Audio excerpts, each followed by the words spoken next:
Is a years in the making 900-plus page presidential transition plan giving Team Trump a detailed blueprint for a potential second term.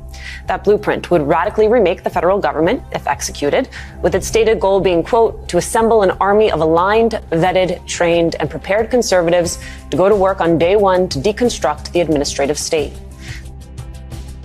It's Ken Harbaugh with Against All Enemies on the Midas Touch Network. We have been sounding the alarm here about what a second term for Donald Trump would mean for the country. And we have been pointing to a detailed blueprint called Project 2025 that aims to dismantle key institutions and democratic safeguards.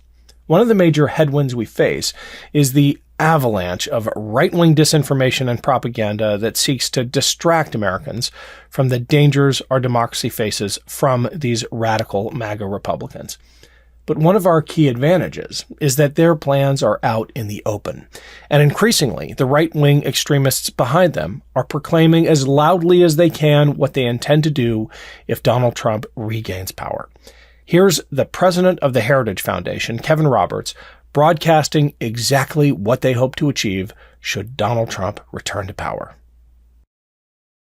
Project 2025 is something that's going to transcend the next 4 years, the next 10 years. It really is, for the first time in the history of the conservative movement, the apparatus for policy and personnel. That's the most important thing to remember. I have one follow-up. It's just that you have said that this plan is about institutionalizing Trumpism. So, because I also know you all, not just the president of the Heritage Foundation, you're also president of the Heritage Action, which is the political action committee.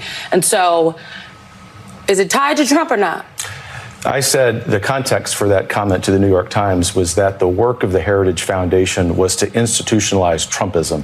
Trumpism as a new version of conservatism, a conservatism that recognizes that by every objective measure, the United States is weaker in 2024 than it was in 1984. We also happen to think that's reversible, by the way. We're ultimately optimists. And by institutionalizing Trumpism, what we're saying is that even though we are known as Ronald Reagan's think tank, I'm a son of the Reagan Revolution, I'm very proud of that, that's 40 years ago. And we need to understand what time it is in America. And right now, Donald Trump, whether someone likes it or not, I happen to like it, is the standard bearer for conservatism. We've known for some time that Donald Trump owns the Republican Party. If the Heritage Foundation is any indication, he is on the verge of owning conservatism as a political movement as well.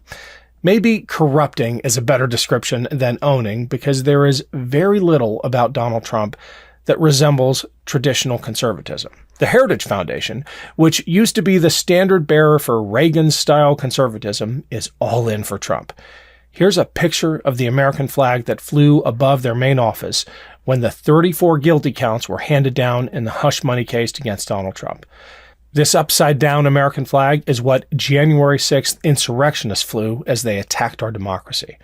So it should come as no surprise that election denialism is at the core of the Heritage Foundation's new Trump-dominated philosophy. Is your organization going to accept the results of the 2024 election, regardless of the outcome? Yes, if there isn't massive fraud like there was in 2020. What does that mean? If there isn't massive fraud. Do you believe that there was not massive fraud? There was massive fraud. We have an election fraud database that has documented that over years. By the way, the Heritage Foundation has been concerned about election integrity for decades, not just about 2020. We've been documenting this problem for a very long time. And if one of the I believe, according to the Heritage Foundation, sir, by your count, Heritage Foundation has done an investigation, and according to your count, there have been 1,513 proven instances of voter fraud across the United States since 1982. Yeah, that's probably 1,513. Because they're very hard to document. And the Democrat Party is very good at fraud. On one hand, I am deeply alarmed that groups like Heritage are so far advanced in planning how to undermine America's institutions. On the other, I am glad their ambition and arrogance is beginning to provoke a response. We tend to spend a lot of time on channels like this exposing the extremism of the incompetent, attention-seeking clowns that gravitate to Trump. You know them, the Marjorie Taylor Greenes and Matt Gaetzes of the world, who care far less about passing laws and implementing policy than they do about getting noticed. And We're right to shine a light on their extremism because they literally represent, as elected representatives, a significant part of the Republican Party. But in some ways, they mask a deeper threat, which is the infrastructure and the massive funding apparatus behind a policy agenda that would destroy America as we know it. Project 2025 is a clear example of this. Like I said, they're not even trying to hide it. Here is a promotional video they put out about their plan. On Inauguration Day, the 4 years ahead seems like an eternity. It's not. Because the left has engineered our government and institutions to reject conservative ideology. The 2025 Presidential Transition Project brings together conservative organizations to ensure the policy and personnel are in place. On January 20th, 2025. Using 4 pillars, we are laying the foundation for the next president to end Washington's bureaucracy and restore American prosperity. The ambition of the Heritage Foundation is as shocking as it is expansive. Huge credit to John Oliver, who did a deep dive into the plan to expose what it lays out. Here's just a sample. Brace yourselves.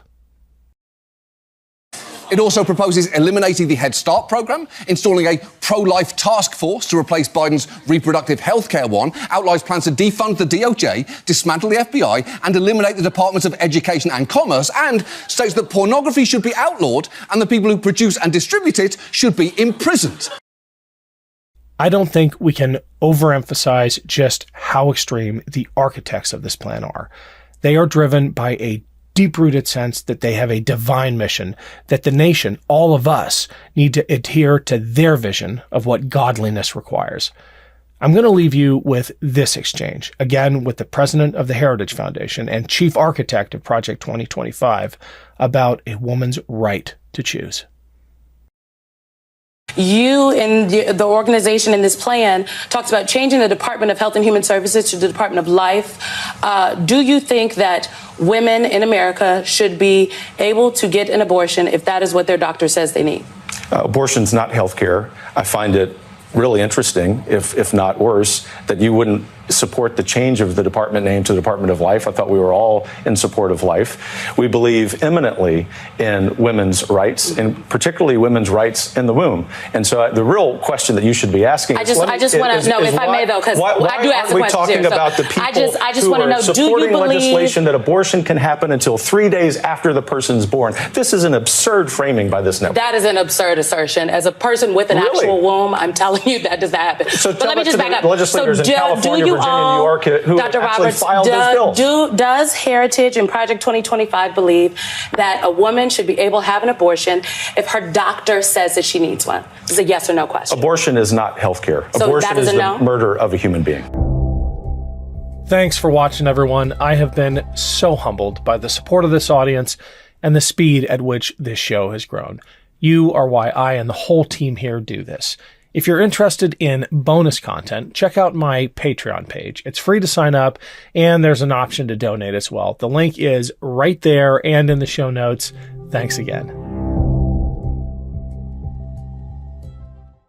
Love this video? Make sure you stay up to date on the latest breaking news and all things Midas by signing up to the Midas Touch newsletter at MidasTouch.com/newsletter.